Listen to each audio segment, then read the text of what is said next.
하나님 말씀 보겠습니다. 민수기 1장 44절에서 46절, 그리고 민수기 26장 51절 말씀을 읽겠습니다.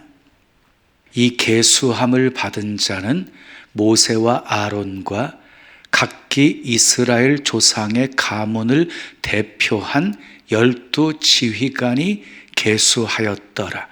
이같이 이스라엘 자손이 그 조상의 가문을 따라 20세 이상으로 싸움에 나갈 만한 이스라엘 자손이 다 계수되었으니 계수된 자의 총계는 60만 3,550명이었더라.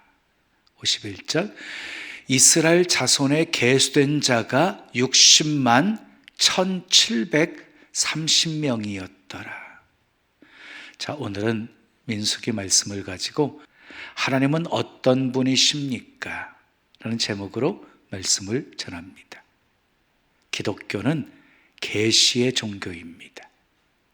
기독교의 진리는 사람이 연구하고 수련해서 알게 되어지는 것이 아니에요. 하나님이 직접 찾아오셔서 알려주시고 계시해 주셔야 알 수 있는 것이에요. 계시라는 말은요, 보여서 알게 하다, 열어서 보여준다 하는 뜻이에요. 열어서 보여준다.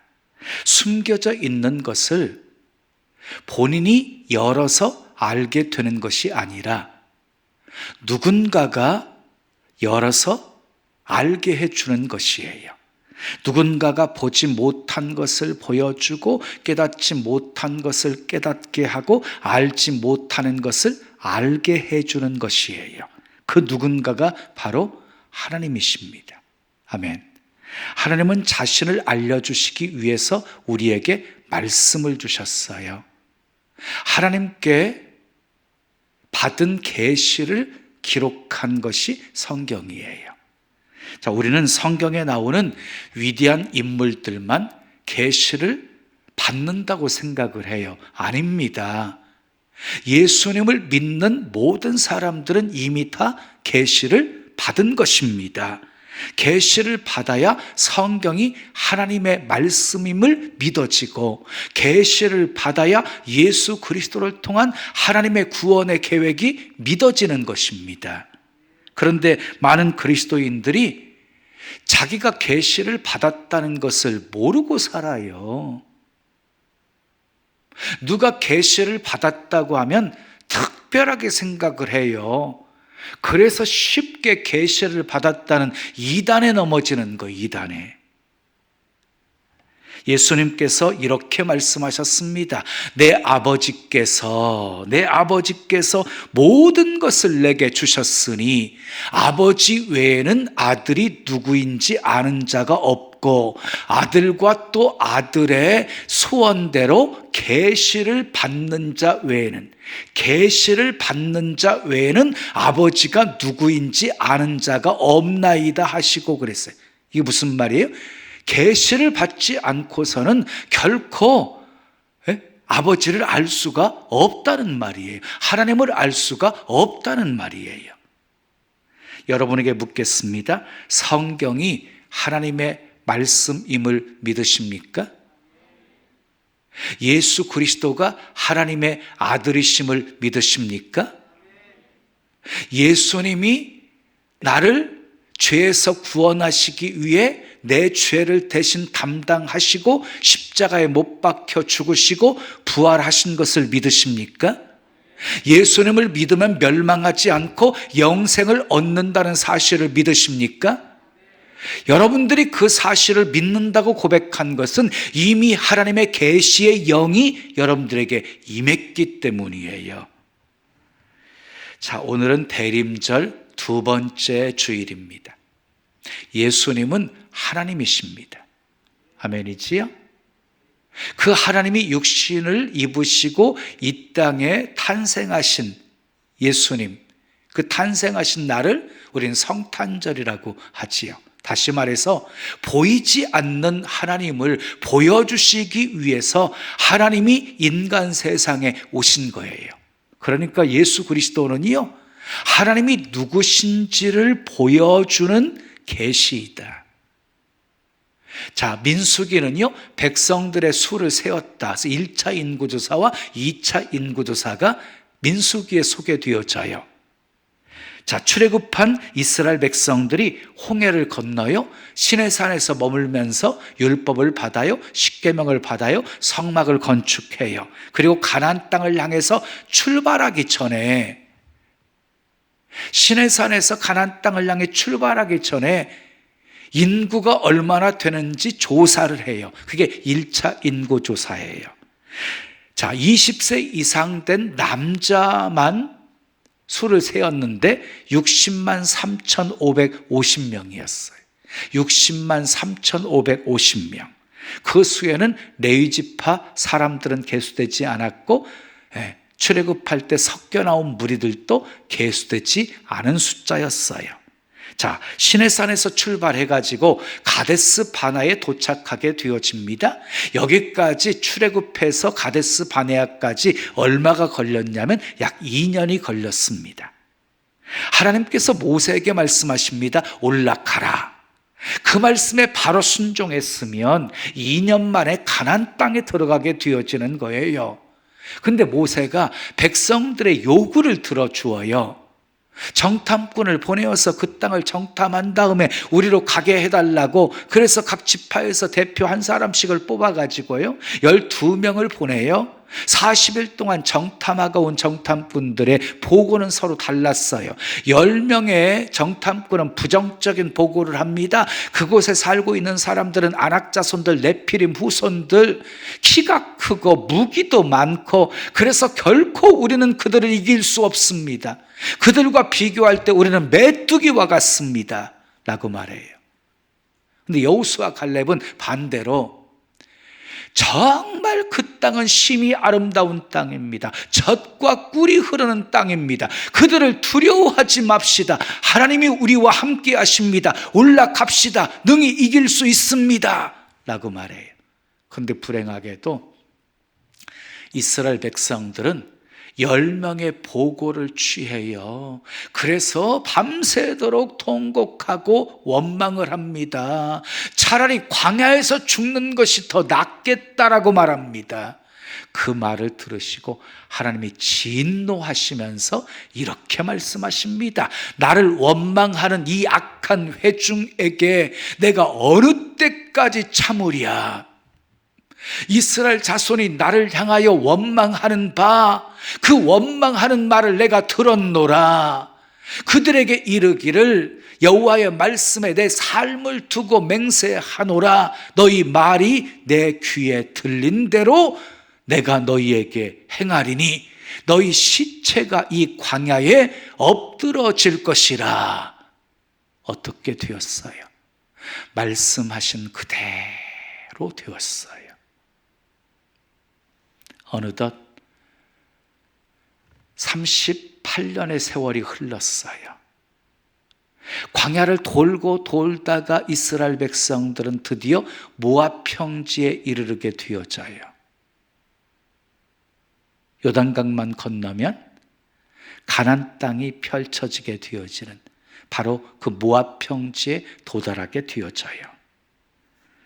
자, 민수기 26장을 보면은요, 그 모압 평지에서 2차 인구조사를 합니다. 그런데요, 수를 세어보니 이상한 결과가 나왔어요. 이상한 결과가. 2차 인구조사의 결과는요, 60만 1730명이었어요. 1차 인구조사 때 60만 3550명이었는데 얼마가 감소했어요? 1820명이 감소를 하게 되어진 거예요. 깊이 생각해 보아야 할 문제입니다. 자, 여러분, 성경을 볼 때 수많은 사건들이 소개가 되어지잖아요. 그런데 하나님은 그 사건들을 통해서 하나님이 어떤 어떤 분이신지를 우리에게 계시하십니다. 하나님이 어떤 분이신지를 우리에게 알려주십니다. 오늘 본문 인구조사를 통해서 하나님이 어떤 분이신지를 우리에게 계시하고 있어요. 하나님은 어떤 분이십니까? 첫째, 따라하겠습니다. 징계하시는 하나님입니다. 하나님이 말씀하신 대로 여호수아 갈렙 외에는 광야에서 다 죽습니다. 그래서 인구가 감소하게 되어진 것입니다. 그 중에서 특별히 제일 많이 감소한 지파가 어느 지파였어요? 시므온 지파였어요. 시므온 지파. 이유가 있었어요. 민수기 25장을 보면은요, 이스라엘 백성들이 40년 광야를 돌다가 요단 동편 모압 평지에 도착하게 되어져요. 약속하신 가나안 땅이 앞에 펼쳐져 보이는 거예요. 지금까지 고생했던 그 모든 피곤이 다 사라지는 것 같았어요. 이제는 얼마 안 있으면 가나안 땅을 정복하고 땅을 나누게 되어지고 평화롭게 살 날이 있을 것이라는 기대로 가득 차 있었어요. 그런데 그때 이스라엘 백성들에게 유혹이 찾아옵니다. 유혹이. 발람의 계교로 이스라엘 백성들이 바알 부월 우상 숭배의 죄악에 빠지게 되어진 거예요. 그런데 바알 부월 우상 숭배에 가장 적극적으로 가담했던 지파가 바로 시므온 지파였습니다. 시므온 지파. 여러분, 바알 부월은요, 모압의 우상이에요. 이 우상 숭배의 제전 의식은요, 매우 음란했어요. 여사제가 이 제사를 집례해요. 제사가 끝나잖아요. 그러면 제사를 드리는 자와 여사제들 사이에 음란한 가무가 행해졌어요. 이스라엘 백성들이 이런 우상 숭배의 죄악에 빠지게 되어진 것이에요. 특히 시므온 지파 이 족장 시므리는 미디안 추장의 딸이면서 여사제인 고스비라는 여자를 자기 장막으로 데려와서 음행을 행합니다. 그것을 비느하스가 가가지고 창으로 찔러 죽이지요. 여러분, 이 바알 부월 우상 숭배의 죄악으로 인해서 연병으로 그때 죽은 자가 24,000명이었습니다. 좀 놀라세요. 24,000명이면 어마어마한 숫자예요. 그런데 그때 시므온 지파가 가장 많이 죽었을 거예요. 왜? 적극적으로 바알볼 우상 숭배에 가담했기 때문이에요. 그래서 시므온 지파는 수가 가장 작은 지파가 된 거예요. 가나안 땅 정복한 후에요, 인구 수에 따라서 땅이 분배가 되었거든요. 그러니까 시므온 지파는 가장 적은 땅을 분배받은 거예요. 죄는 용서하셔도 벌은 징계하시는 하나님이십니다. 우리 징계하시는 하나님을 두려워할 줄 아셔야 합니다. 두 번째, 따라해요. 회복시키시는 하나님입니다. 하나님은 20세 이상 된 남자들 전부 광야에서 죽게 하셨어요. 그런데 인구가요 1820명밖에 줄지 않았어요. 다시 말해서 광야에서 60만 명을 죽였는데 다시 60만 명이 태어나게 된 거예요. 죽기도 많이 죽었지만 태어나기도 많이 태어난 거지요. 진노 중에서도 잊지 아니하시는 하나님의 자비와 긍휼 때문이었습니다. 욥은 이렇게 고백합니다.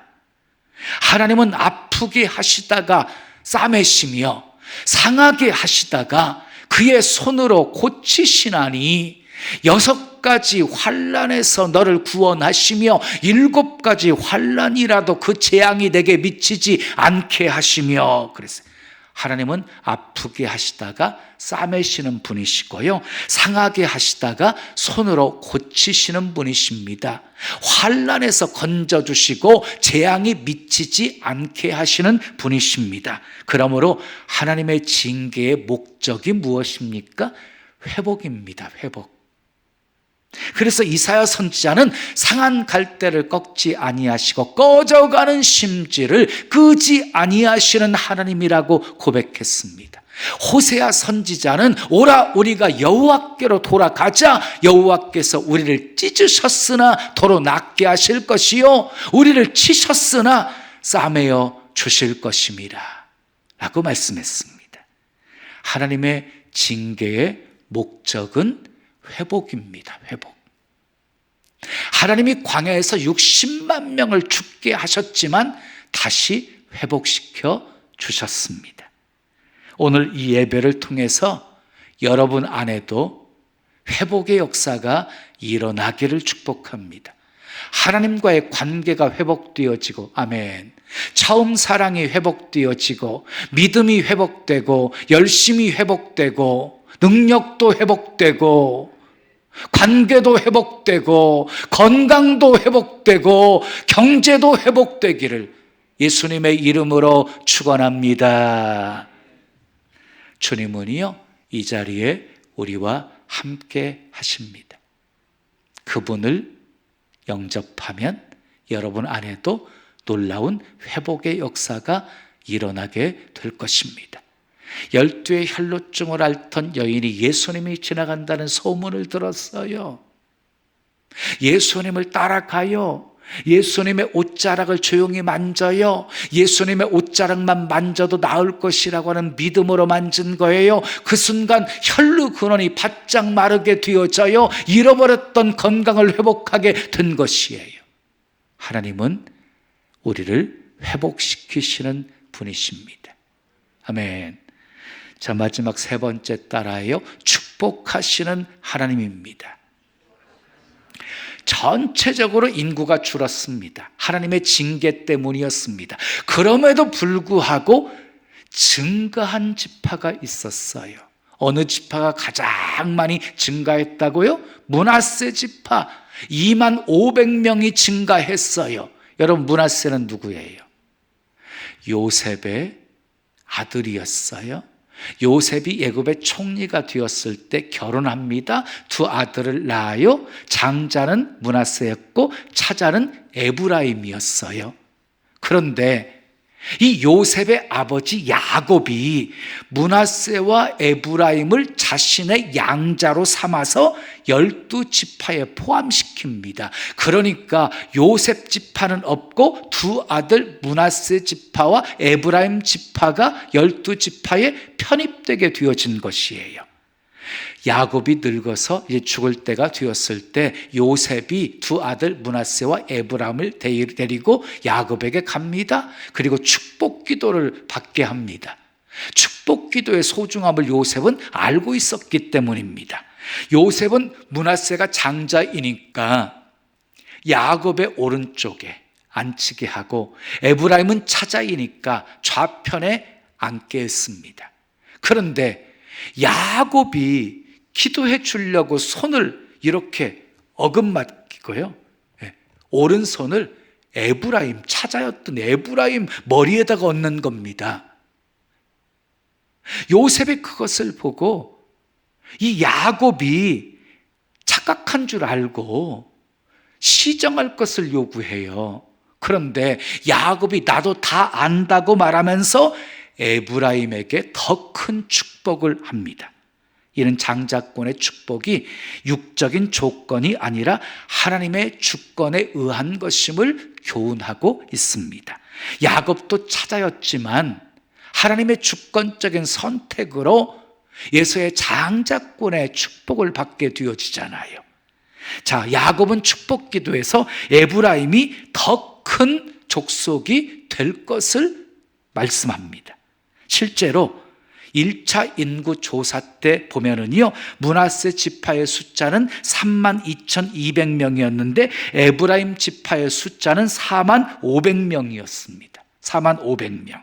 그러니까 에브라임 지파가 더 많았습니다. 그러나 광야 생활 38년을 더 한 다음에 2차 인구 조사 때 확인해 보니까 므낫세 지파는 2만 500명이나 늘어났는데 에브라임 지파는 자그마치 8천 명이나 오히려 감소를 했습니다.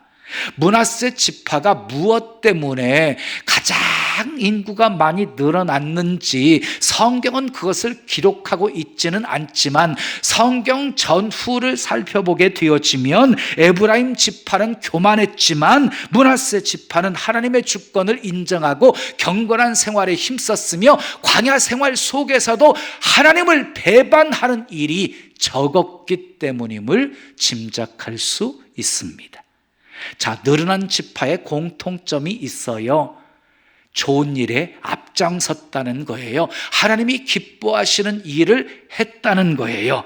레위 지파는요 727명이 늘어났습니다. 레위 지파는 성막에서요 하나님의 일을 하는 사람들이었어요. 그래서 하나님이 그 숫자를 늘어나게 하셨어요. 유다 지파는요 1900명이 늘었어요.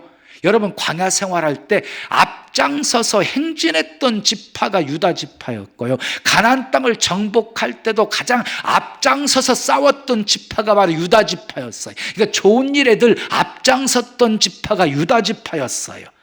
그래서 하나님이 유다 지파의 수를 늘어나게 하신 거예요. 여러분, 가나안 땅을 정복했을 때요 가장 먼저 땅을 분배받은 지파가 유다 지파였고요, 가장 많은 땅을 분배받은 지파가 유다 지파였어요. 1차 인구조사 때도 가장 수가 많았고 2차 인구조사 때도 유다 지파가 가장 많았거든요.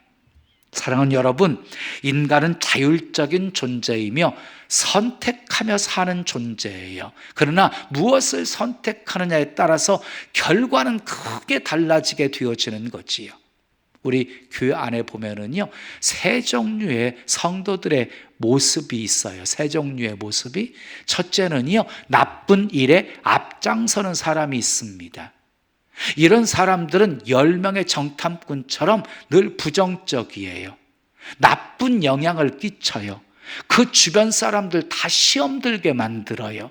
근데 두 번째요, 나쁜 일에 휩쓸리지도 않고 좋은 일에 참여하지도 않는 사람이 있어요. 나쁜 일에 참여하는 사람보다 100배는 더 괜찮지요. 그런데 이런 사람들이 교회에 많잖아요. 그러면 그 교회는 힘이 없어요. 힘이 없어.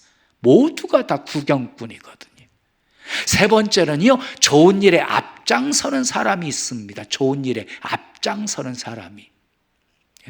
기꺼이 주님이 기뻐하시는 일이고 영광 받으시는 일이라고 한다면 그것이 고난이라 할지라도 적극적으로 참여하는 사람이에요. 이런 성도는요 일을 맡기잖아요. 목사님 감사합니다, 열심히 하겠습니다. 목사님 또 시킬 것 없나요? 이렇게 말합니다.